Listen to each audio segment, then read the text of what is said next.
Good morning and welcome everyone. Thank you for joining the eCongress. We recognize that we are living in unprecedented times and different circumstances, and we hope that you and your loved ones are doing well. My name is Sab, and I work as part of the project team. Before we start, I am here to introduce the Crowdcast platform. We would like you to be part of the conversation and simulate face to face interaction. And here are a few reminders. On Crowdcast, polls are located in a tab just below the video feed. We have poll questions. Please check this area to answer them periodically. Questions and answers are located in the same section. This is where you can submit any questions or leave a comment on a question. Once the host has answered the question, you will be able to view it in the Answered tab. You can also upvote questions that others have submitted. Chat is located to the right of the video feed. Please say hello and introduce yourself. This is where we can directly communicate with you and other attendees before, during, and after an event. We may also invite any participant up on screen to join them as a guest. You will receive an invite and be prompted to check your mic and camera. If you need to leave early, you can still watch the replay. Just click the same event URL on screen or log into your account and go to My Events. This session is also accessible through our Facebook page at fb.com/telehealthpolicy and on our YouTube channel at bit.ly/capital T telehealth, capital P policy, capital Y, capital T. They have limited functions, but we will monitor questions and comments so our presenters may share them on screen. We would also like to thank in advance our sign language interpreters for today's session. They are Sir June and Sir Lester. They will be available all throughout the event. We remind all speakers to speak slowly in simple terms and prevent acronyms so that they will be easier to interpret. One final reminder is that this is an evolving process. We request everyone's patience during this time, given difficulties in connecting from each of our locations. There may be a few distractions, but we hope to have a smooth program flow for today's program. To start, I would like to introduce our moderators for today. Dr. Portia Fernandez Marcelo is a professor at the UP College of Medicine and leads the AHEAD Telehealth Policy Project. Ms. Charity Tan is the Chief of the Knowledge Management Division under the DOH Knowledge Management and Information Technology Service. Please welcome, and I am now giving the floor to Dr. Portia and Chief Charity. Okay. Magandang hapon po sa ating lahat. Magandang tanghali. Thank you again for tuning in on our penultimate eCongress session today. So maraming salamat for joining us the last 4 weeks and the many sessions in between. So let me read to you our summary sessions. Okay. So in the last 4 weeks, everybody went through the presentations of our consultants, and we've heard from panelists as well as from you through the polls and the various methods that we sought information from you or sought feedback from you. So the vision for our roadmap is that by 2040, Filipinos are among the healthiest of people in Southeast Asia, enabled by wide access to telehealth. And this is consistent with what the Department of Health articulated as a vision for the Filipinos. By then, telehealth will have led to better health outcomes through telehealth solutions that are properly assessed and regulated, led to more responsive health systems with telehealth-enabled workflows by a competent workforce able to navigate the telehealth solutions. And telehealth would have led to an equitable healthcare financing through cashless and standardized telehealth reimbursements. Next slide. So on the health workforce, there are three things that we uh, have affirmed through your discussions as well as modified through your input. A well-defined organizational structure, tasks, technology, and human resource necessary for telehealth must be in place. Health professionals competent on the use and management of telehealth across systems is an imperative, and therefore schools as well as the professional societies have a role in this process, as well as our regulatory commission. Telehealth standards implemented widely by and for medical and allied professionals and support services are underscored. And therefore, again, the role of the many health human resource stakeholders is paramount. Next slide, please. Yes. So, in terms of healthcare financing, telehealth reimbursements across our provider networks should be seamless. So, equitable and transparent pricing scheme or even through case rates should be established with a wide range of stakeholders. So, we developed that with a wide range of stakeholders. Value-based payments on telehealth reimbursements is desired. Again, the process will have to go through a stakeholder consultation process. A marketplace of different telehealth solutions, uh, and for those who are funded, who will be eventually funded by government, they should have underwent a health technology assessment by the Health Technology Council, Assessment Council. Next.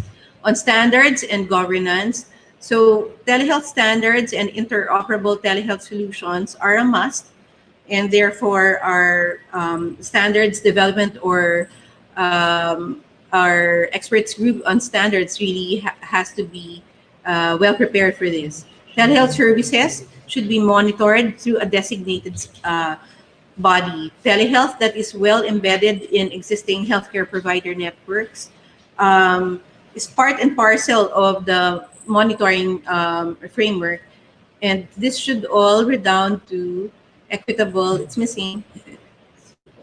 I can't read the last line nawala yung aking monitor. Telehealth, sorry. Nawala yung monitor. Yan.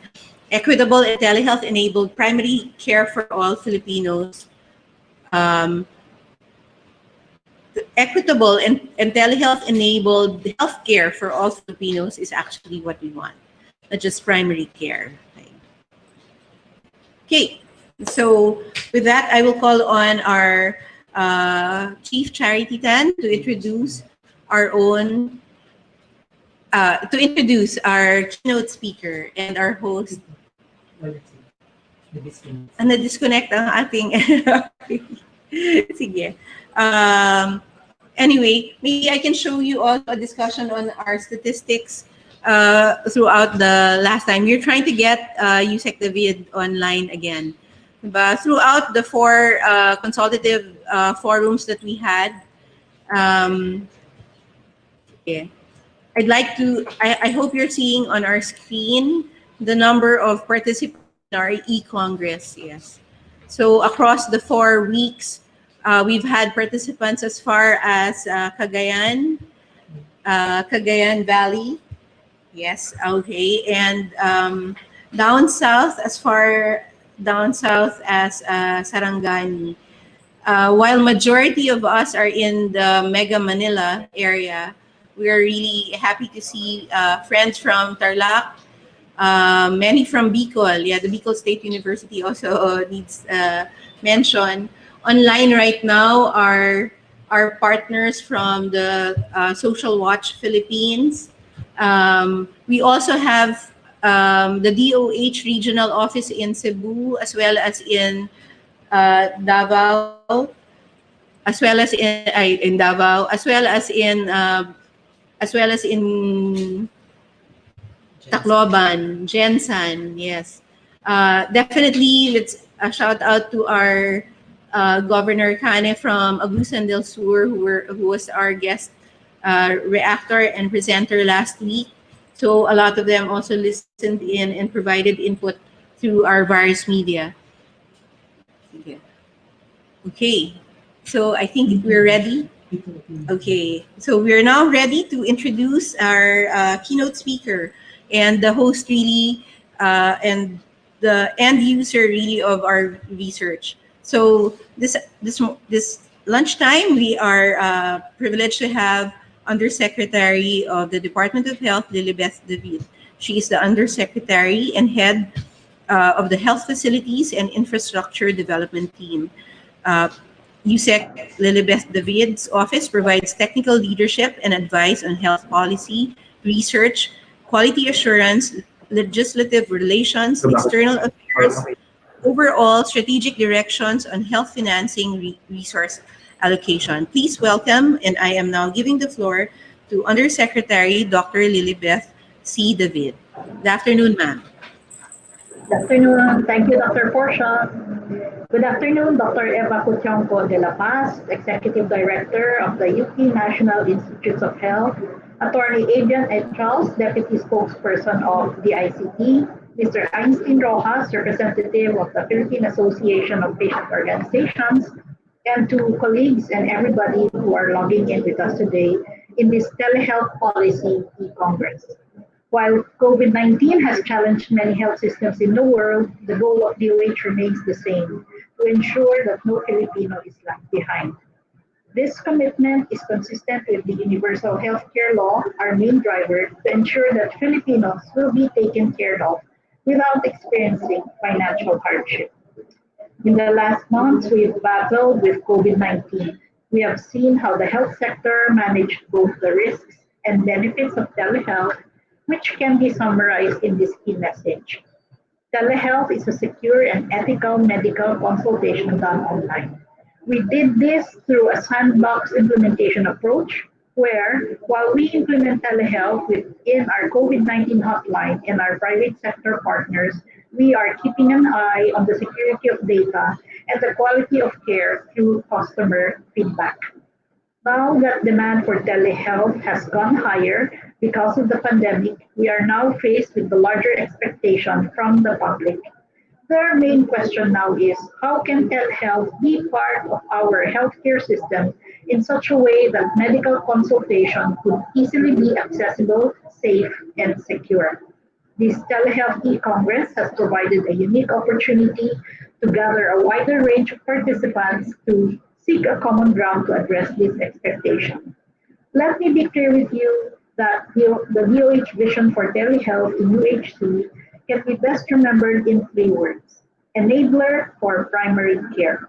We recognize that we had a lot of telehealth implementations already in the last 15 years.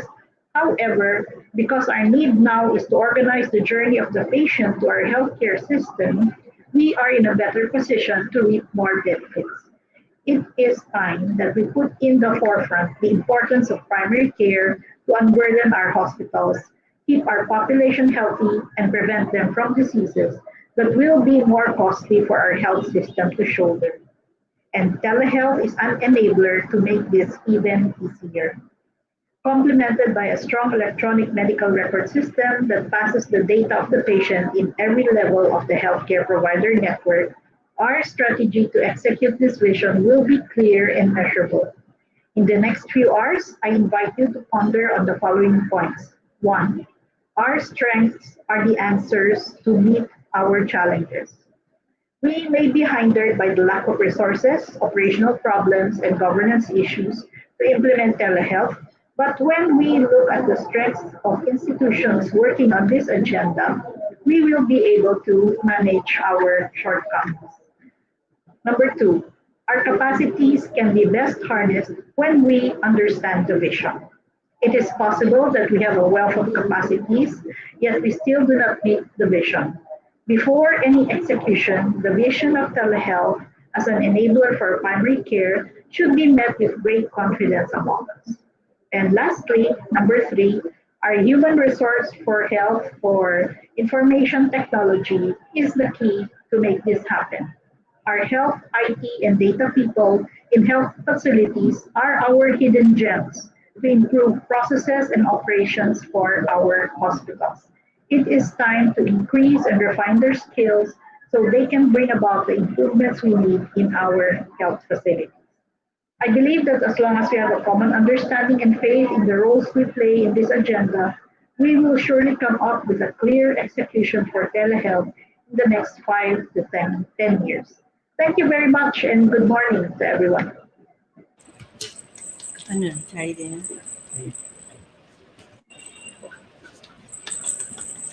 Thank you, Undersecretary Lilibeth David. And we take on those three reminders, things to think about, and really embed this in our policy framework as well. And the actions, we look forward to having this rolled out in the next few months and years. So I will continue to hear, let us continue to hear messages from our national government agencies. Our next speaker is the Deputy Spokesperson of the Department of Information and Communications Technology, or DICT, the person of the hour, if you may, under this pandemic and the need for telehealth and even e-learning for all our students. So the DICT is our government agency leading and implementing the country's ICT agenda, especially now during the COVID pandemic. And we are happy to see that it is now a full-blown department. They were our first partner, CICT, when we first launched telemedicine way back in 2004. So let us please welcome Ateneo de Manila University School of Law graduate, and now the Deputy Spokesperson of DICT, Attorney Adrian Echaus. Good afternoon, sir. Good afternoon. Yusek David, Dr. Marcelo, Dr. Tan, Dr. De La Paz, Mr. Rojas, fellow public servants, partners from the private sector, the academe, and the scientific community. Ladies and gentlemen, good afternoon. Thank you for inviting us to this Telehealth Policy eCongress. So we at the Department of Information and Communications Technology acknowledge the paramount importance of universal healthcare for the Filipino people, especially at present while the country continues its battle against the coronavirus disease.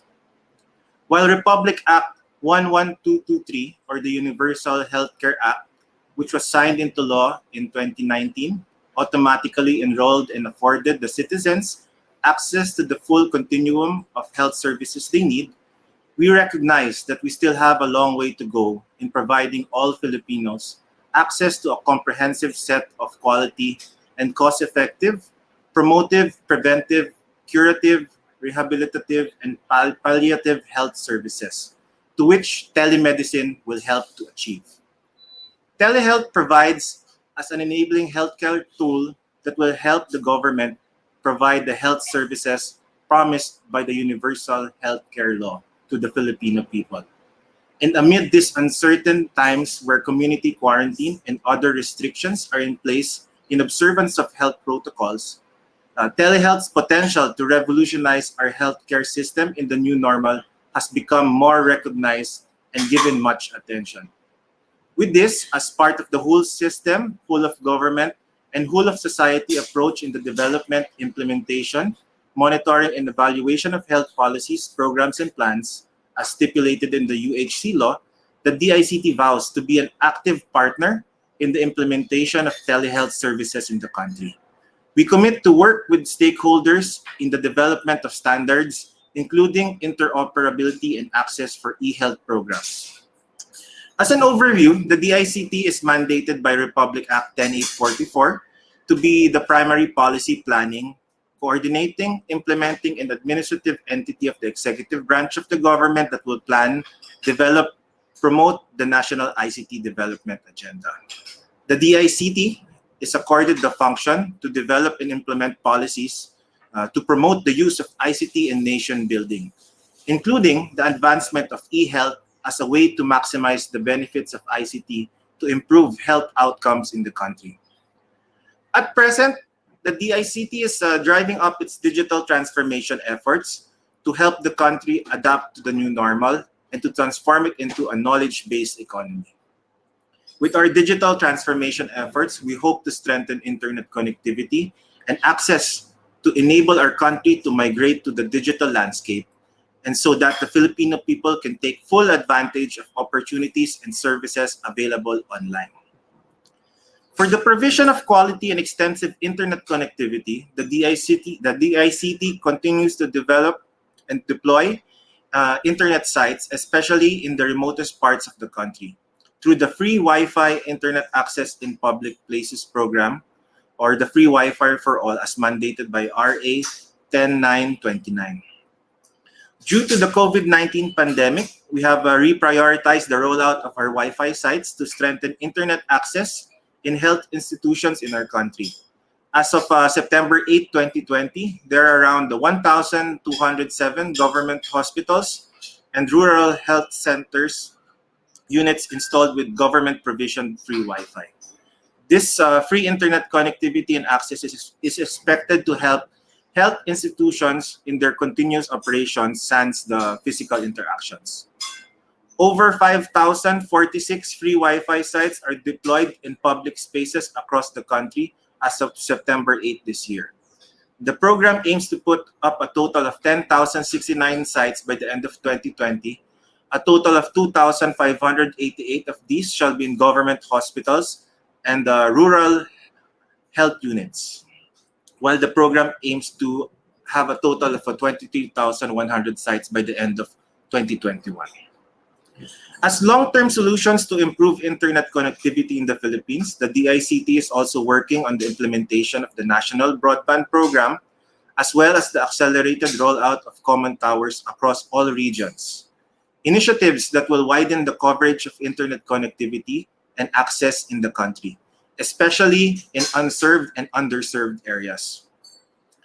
In relation, the DICT has recently signed a joint memorandum circular with the Anti-Red Tape Authority, together with other concerned agencies, to reduce the permitting requirements and procedural factors that cause delays in the construction of cell towers.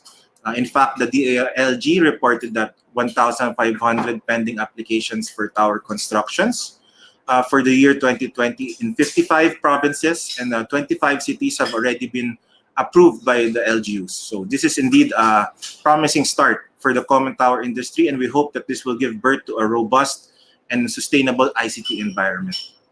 On the other hand, the National Broadband Program will build a government-owned fiber optic cable network that will cover the whole nation by the end of 2022. So the NBP aims to provide universal, faster, and affordable internet access through broadband infrastructure investments and fiber optic technology provisions. So all these digital connectivity efforts, of course, serves as a key factor for the establishment of an ICT-enabled government, a government that is able to deliver e-government services, including e-health, to the Filipino people. In fact, the DICT strongly supports legislative initiatives for e-governance, including the e-health bill, to further ramp up the country's bid towards digital transformation in various sectors and institutions in the government. Of course, digital transformations brings about additional considerations for cybersecurity. While we promote greater adoption of ICT, we should also promote better cyber safety, security, and resiliency. The DICT and its attached agencies, the Cybercrime Investigation and Coordinating Center, as well as the National Privacy Commission, are committed to protecting the rights of individuals to privacy and data security. To protect our ICT infrastructures and our critical information infrastructures from cyber threats and attacks, the DICT has developed and is currently implementing the National Cybersecurity Strategy Framework. The DICT also encourages the government institutions to avail of the Philippine National Public Key Infrastructure Services to allow users of the internet to exchange private data securely. PNPKI is one of the core services being offered by the DICT, so it fosters trust in the government by ensuring secure and reliable online transactions through the use of certificates issued and digitally signed by a certificate authority. It authenticates the data source and ensures data had not been tampered with in transit. So it can be used also to encrypt data such as emails and online transactions. So for telehealth, we can apply the same cybersecurity measures to ensure the safety and the integrity of the system, the exchange of data, and of course, the privacy of the users. So also included in the digital transformation agenda of the ICT is the goal of upskilling the ICT literacy and capacity of Filipinos through various trainings. So for this, the DICT has the Tech for Ed program, or the Technology Empowerment for Education, Employment, Entrepreneurship, and Economic Development, which brings ICT-enabled services, trainings, tools, and resources to communities in ICT unserved and underserved areas. So the ICT also plans to step up its efforts for ICT education and training by establishing the ICT Academy, which will further organize the ICT's training initiatives and upgrade its certification programs to be at par with international standards. In supporting e-health initiatives, the ICT can help in capacity building for telemedicine, such as for barangay health workers and other human resources for health. So to end, we would like to reaffirm our commitment for the advancements of telemedicine in the country. We hope we have provided insights as to how ICT infrastructure, standards, and interoperability will support the integration of telehealth into the implementation of the Universal Healthcare Law that will further improve the existing draft of the National Telehealth Implementation Roadmap and Regulatory Framework. So on behalf of Secretary Honasan, thank you very much and good afternoon. Oh, thank you very much for that.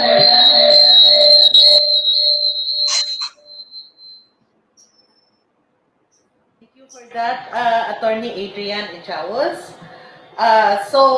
We can expect a lot of support from the ICT for our digital transformation journey. Sinabi kanina na attorney, we can expect a lot of help as far as in the passage of the e-health bill, in the implementation of telemedicine, capability building, and especially for the cybersecurity component, which is a very critical one if we are going into telemedicine.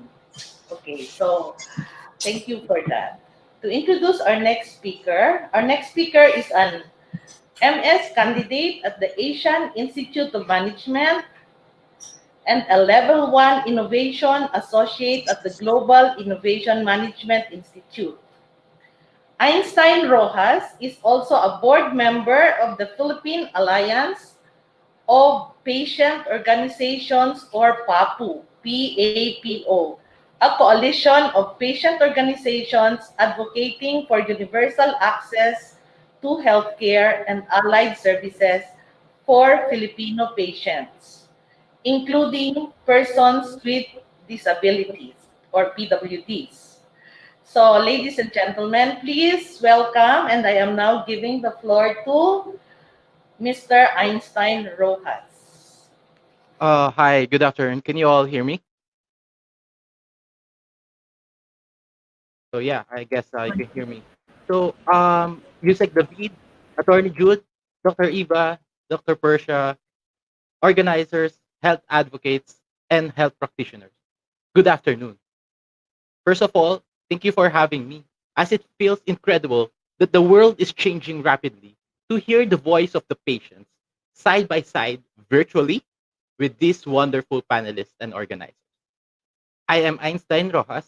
I am an advocate for healthy lifestyle through innovative solutions, where during the first few months of this quarantine period, I was part of the team who developed one of the first self-assessment app for COVID. I also lobby policies to help pass the syntax law, graphic health warnings, persons with disabilities identification card, and the universal healthcare law.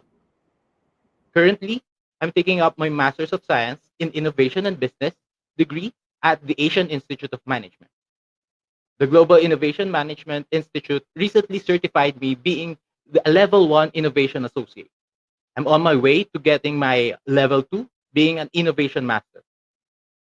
DOST mentioned that our Global Innovation Index ranking, we are now at the 50th among 131 economies. The Philippines has the best rank ever. Back in 2014, we were still ranked at 100.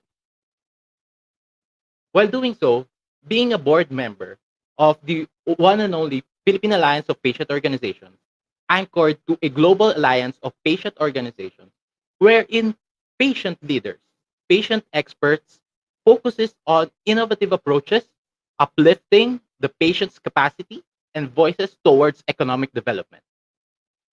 Asking the question, who is accountable in developing this platform? When are we developing this?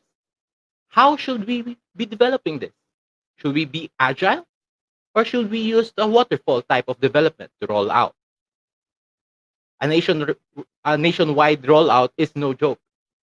And this pandemic, we have shown who here truly has a heart of gold. You see, I believe in the words for every problem, there is a solution. Just like for climate change, we haven't found the solution yet, but we are definitely getting warmer. So for my first slide, I hope you can see this.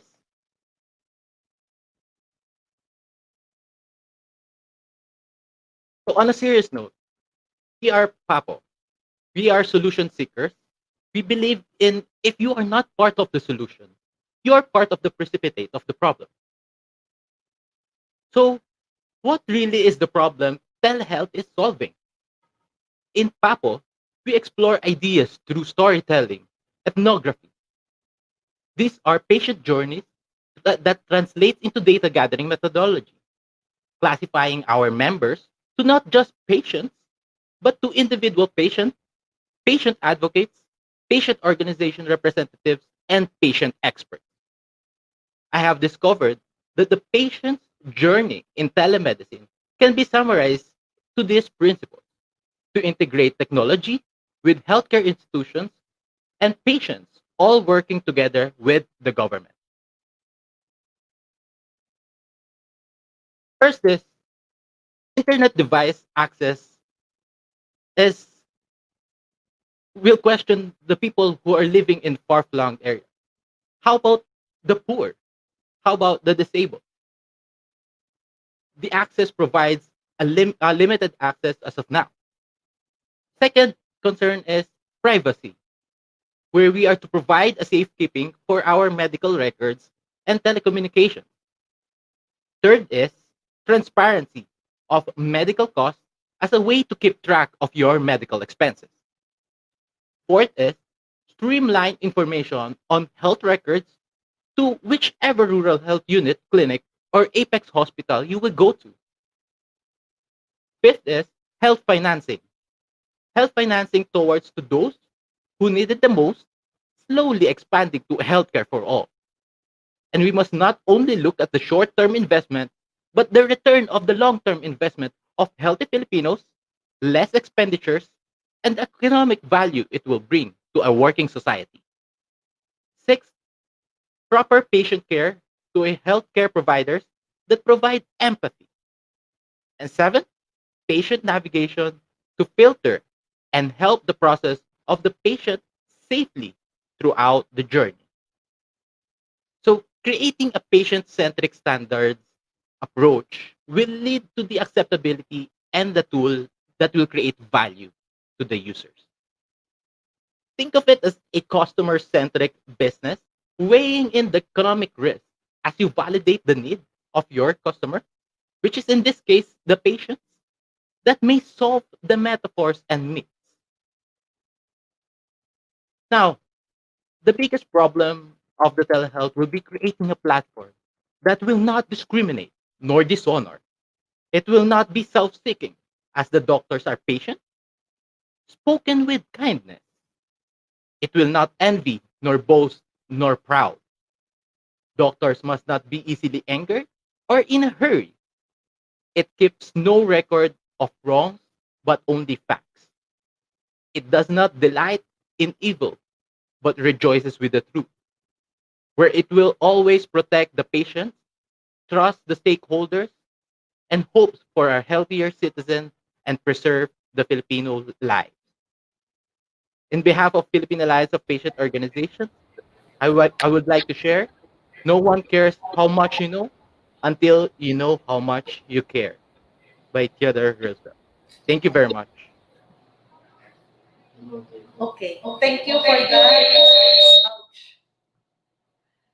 Thank you for that, Einstein. Basically, he shared with us the patient journey in telehealth. Okay, so access, privacy, transparency, streamlined patient navigation, and others. So thank you for that again. To introduce our next speaker is a commissioner of the Professional Regulation Commission. Dr. Jose Cueto graduated from UP College of Medicine and holds an MHP Ed from the UP National Teachers Training Center for the Health Professions based in UP Manila. He served as member and chair of the Professional Regulatory Board of Medicine and served as the representative for the ASEAN Joint Coordinating Committee for Medical Practitioners. He was also the overall coordinator for the Philippine Qualifications Framework and the Asian Qualifications Reference Framework at the PRC. He was the founding dean of the Mariano Marcos State University College of Medicine in Ilocos Norte. Ladies and gentlemen, please welcome as we now play a recorded commitment video from Commissioner Cueto of PRC.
we apologize for that.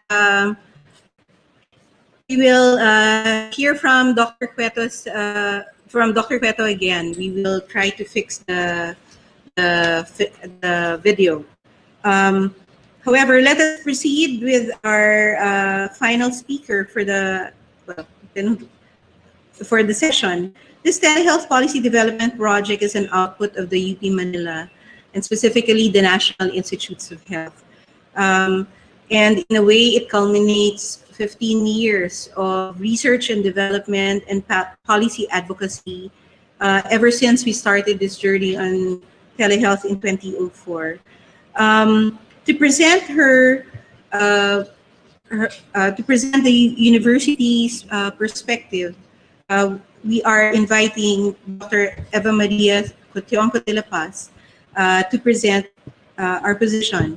Dr. de la Paz is touted as the Philippines' prime mover of genomic medicine and education, having won recently the Metrobank Foundation's Outstanding Filipino Awardee in 2019 as co-proponent and implementer of the first and only training program in clinical genetics.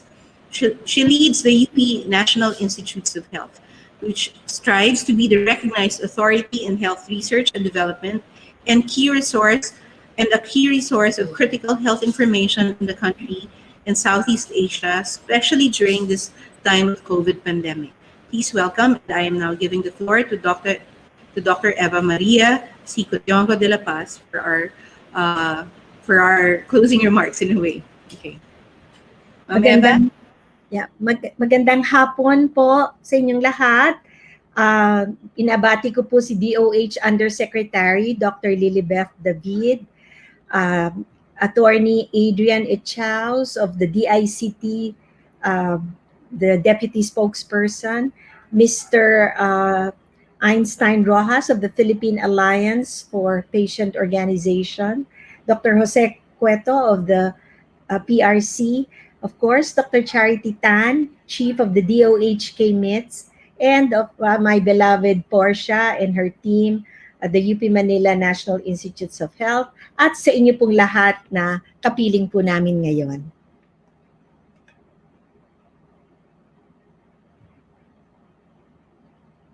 Ipapakita po nila. Yeah.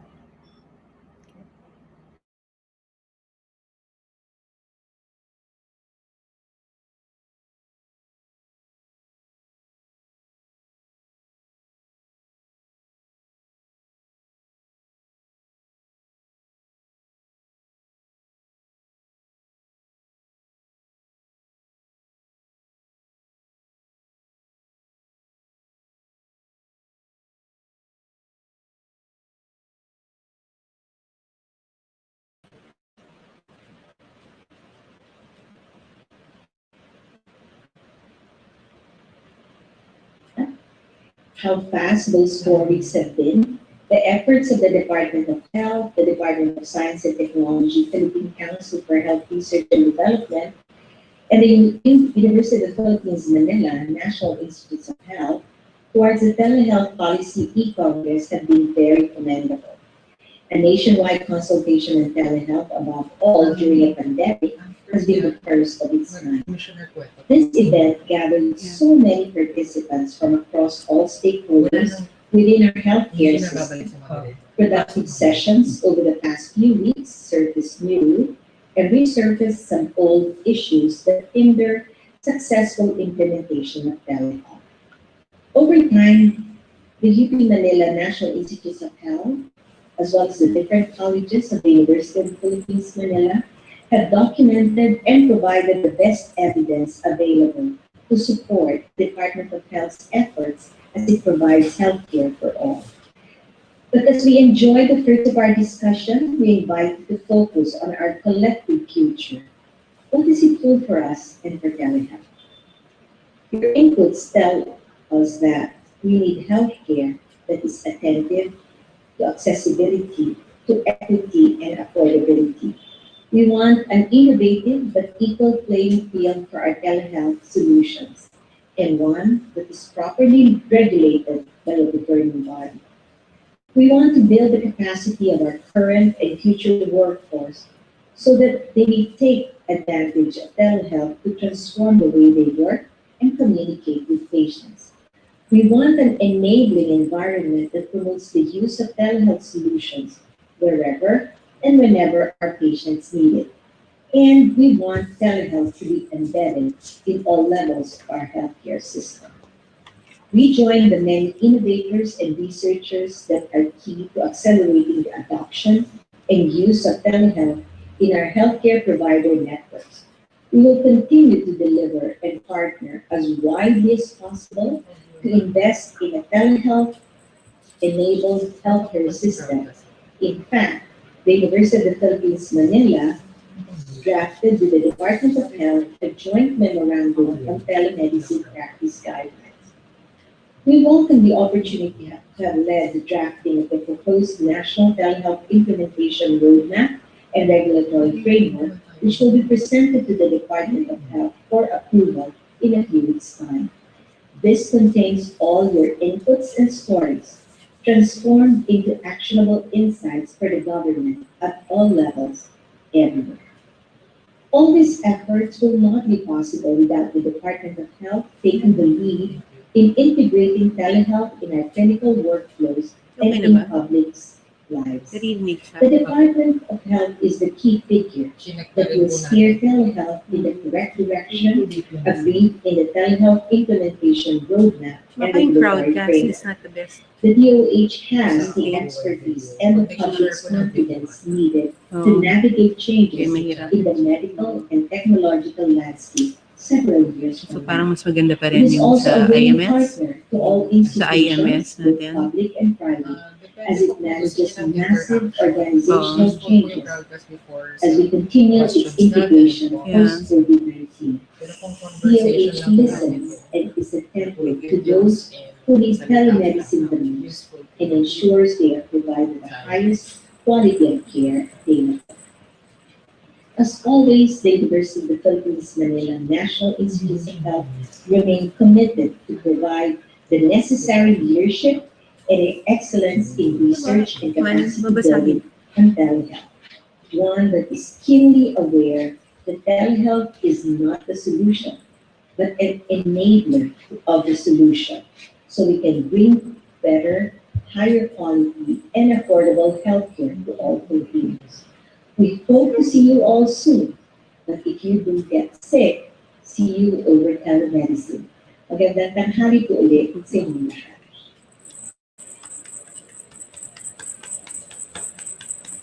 Good afternoon. First of all, I would like to congratulate and thank the organizers of the Telehealth Policy eCongress This time for okay. coming up with an online series of consultations involving the integration of telehealth to improve the quality of care in the country. I would also like to thank the National Institutes of Health, UP Manila, and Dr. Portia Grace Fernandez Marcelo, Professor, UP College of Medicine, and the project leader of the AHED HPSR Telehealth Policy Project for inviting me to contribute a statement of commitment to this initiative. After the UHC law was enacted on 20 February 2019, I participated in the series of technical working group discussions on the UHC law, focusing on Chapter 6, Human Resources for Health. We concentrated on the competencies and roles of the primary care provider and the system of certification, the reorientation of health professions courses curricula, and the National HRH Master Plan. Chapter 5 actually mandated the integration of local health systems into province-wide and city-wide health systems. It provided that the DOH, Department of Interior and Local Government, Telehealth, and the LGUs shall endeavor to integrate health systems into province-wide and city-wide health systems. There have already been administrative orders issued by the Department of Health. First was the joint administrative order between the PRC and the DOH, providing guidelines and the certification of primary care health workers for universal health care. The second is an administrative order providing guidelines on the service delivery design of healthcare provider networks. And the third provided guidelines on constructing province-wide and city-wide health systems. The telehealth policy eCongress was very timely, especially during this COVID-19 pandemic. Crisis really brings out the best in us. Strengthening the integration of local health systems in the UHC vision through telehealth is very critical. And I am hoping that the objective will be met, that healthcare workers, local government units, and the general public will be able to recognize that telehealth is integral for UHC to fulfill its goals and achieve health for all.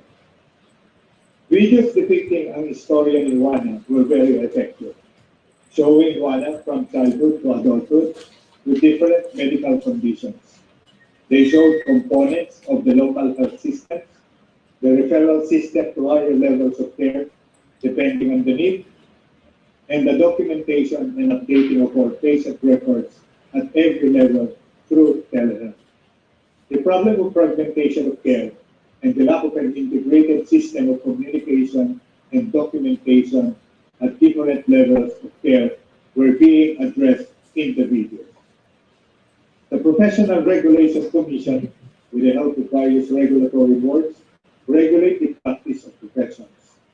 During technical working group meetings, we provided the health labor market information detailing the number of enrollees, number of graduates, the attrition rate, number of takers of licensure examinations, the number of passers, and the passing rates.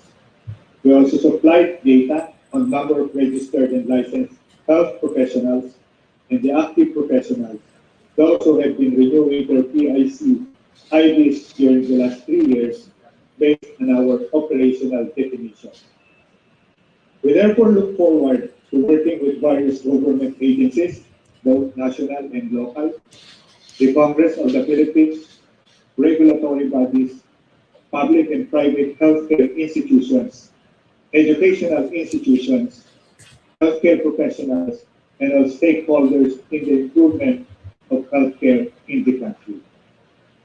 We realize that there are still a lot of challenges facing us, but let me commit myself and my office to the initiatives covered and discussed during the Telehealth Policy e-Congress and the integration of local health systems as envisioned in the UHC law through telehealth.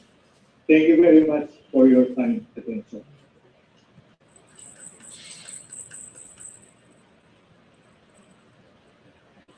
Okay, thank you, Dr. Cueto, Commissioner Cueto. So with that, we heard from our Department of Health, the Department of ICT, our Philippine Regulatory Commission, and the University of the Philippines, Manila, the National Health Sciences Center. And we've heard from everybody, and it's actually very timely that it was really strategic that we requested the Philippine Alliance of Patient Organizations to really put to remind us that really our patients, the Filipino people, is at our center of all of these telehealth initiatives. So we appreciate the participation of more than 84,000 of you, and especially the 700 to 800 of you listening in every time in the last 4 weeks. And we appreciate very much your input into and your critique of the statements that we our research findings that we have put forth in our various video. And we are excited to hear the commitment of our various institutions for this e-health bill so that we will institutionalize the promises of telehealth and fund this thereof. We look forward to seeing you in another 10 years, and this time we are telling more stories of success, that there are more Filipinos surviving all of these conditions that we are beset with. So with that, we would like to remind you that all videos will remain available on our Facebook page as well as our YouTube channel.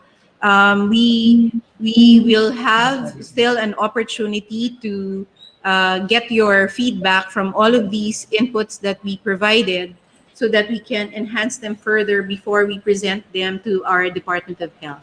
I will call on Ms. Charity as well for a few words before we close our session. Okay, thank you for that, Dr. Again, I would like to I would like to recall what Yusek Lilibeth said a while back, no, that first and we need and we need telehealth to improve the way we do primary health care. So yun ang pinaka-importante. So for that, yun din. And then let me walk through what attorney Chavos said that we are all ready for digital transformation and telemedicine with it. And DICT is our partner in this journey that we're going to that we are taking on now, especially with COVID.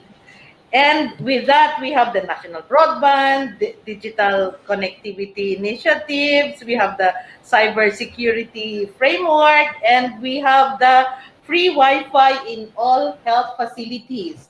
The ICT prioritized the free Wi-Fi in all health facilities so that we can make do with telehealth nowadays. And in fact, sitting beside me is Miss Aliyah. Kanina lang, she had a workshop with the doctors of Quezon City Health Department because they are the DOH and the Quezon City Health Department is implementing telehealth for primary health care for COVID during these pandemic times. So I think that's a very good way to start. And bakit naman 10 years? No, na si Portia. Bakit naman 10 years? Parang napakalayo naman ng 10 years. Can we make it 2.5 years? 3 years? Kasi we are how do you say that? Hindi, yung ating train. We are doing F1 plus now. So dapat mabilisan tayo, not 10 years. So within the next 3 years siguro, grabe na yung mga improvements natin as far as telehealth is concerned. So with that, thank you very much. Actually, that's exciting to hear that Quezon City is doing telehealth for COVID especially. And we also thank Taguig City, the province of Quezon, and as well as the Agusan del Sur province, who also have initiatives. So it's great that there are a lot of efforts to continue services, and telemedicine and telehealth was the way to go amidst the pandemic. And yeah, you're right. Maybe in the next 2 years we will have even better results, earlier results than 10 years. You're right about that. So with that, we'd like to thank everybody who joined us across the 4 sessions we've had, and in between as you viewed our presentations across YouTube and Facebook. We remind you that you still have a chance to join us. Gusto ko lang batiin ang ating mga early bird, mga kasama natin from Cagayan Valley Medical Center. Thank you very, very much for tuning in faithfully all these 4 weeks. And from Dr. Jen, yes, thank you again. Special mention to Mr. June Bernardino of Life Haven Center, who's been our advocate to increase access to this telehealth discussions to our PWDs. That's why we have June and Lester, who are our sign language interpreters today. So their efforts at making sure that more are participating in the discussions are really well lauded. And it hopefully future webinars will also include sign language interpreters so that more will be able to participate. So Charity and I will thank our many sponsors, but definitely let's thank our speakers for today, Chat. So thank you very much, Yusek Lilibeth, kahit who took time out of Ako, baka pagalitan ako. Oh, she had a very, very important meeting today, but she took time out to to be a speaker here. Okay, so for that, Yusek, Lilibet, thank you. Also to the deputy spokesperson of the ICT, Attorney Adrian Ichaus, and Mr. Einstein Rojas. Ito matalino. Ito kasi Einstein eh. And of course, Dr. Eva, thank you very much. And of course, Madam Portia, thank you. Yes, we also thank Dr. Cueto, Commissioner Cueto from PRC. I don't like that. Yeah, yeah, he was very committed in providing that video.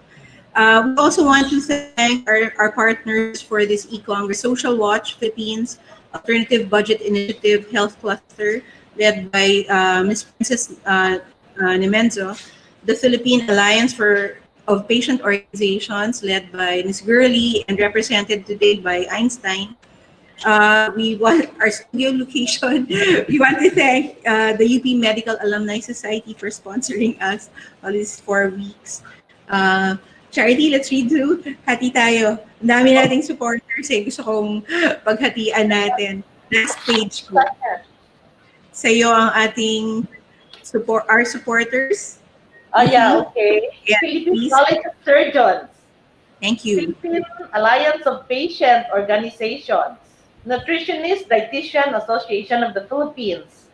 Philippines XPH, CUDOC.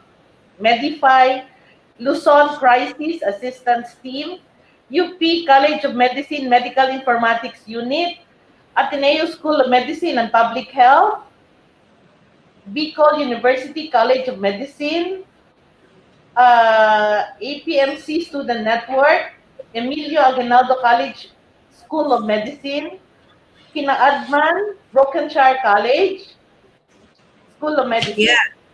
Okay. Yes, actually, we also want to thank the student councils of the Ateneo School of Medicine and Public Health. Yes, the Bicol University College of Medicine Student Council. Special mention kay Dr. Lims Abrahena. We also like to thank especially our telehealth, our consultants, Dr. Jinky Lu, Dr. Gio Harry Hamoy, former Commissioner, Dr. and Attorney Ivy Patdu, Dr. Nemuel Fahutagana, Dr. Patrick Sailim, and Dr. Catherine Reyes. And the project team ako naman. The project team, video editor, Sab, Brual. Script writers, Dr. Franco Macaspac, Dr. Paulina Del Mundo, Luis Macabata, and voiceover, Miss Cristel Ann Angeles. And of course, Manu. Support and technical team, Jessa Abejo, Daniel Rebolledo, and Derek Sago. Yes, And for our DOH counterparts, Aliyah Evangelista, Rick Rayon Doyan, Maricel Paya, Mayin Rebanal, and from PCHRD, Ms. Faye Lagrimas. Siya, meron pa ba tayo mga sponsors sa kailangan batikan? Thank you very much. Dr. Eric Tayag, our boss. Of course. Diba? Definitely. So with that, we thank you again for a fruitful month with you. Hindi pa po tapos nga talaga. And please join us, survey, monitor what are the outcomes of all our efforts now.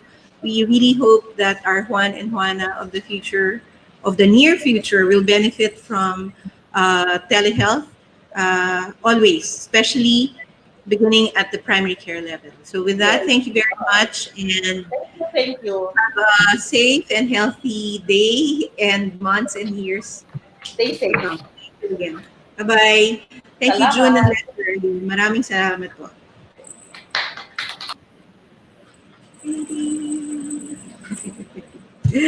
Okay, maraming salamat. Mga Ginoo at Binibini.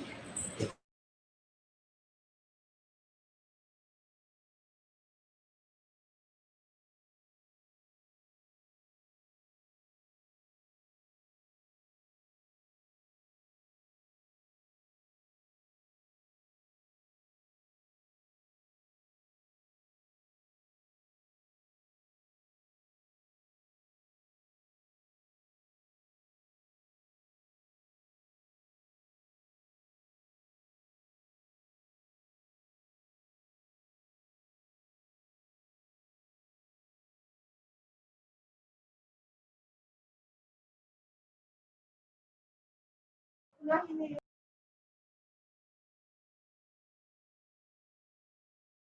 na po.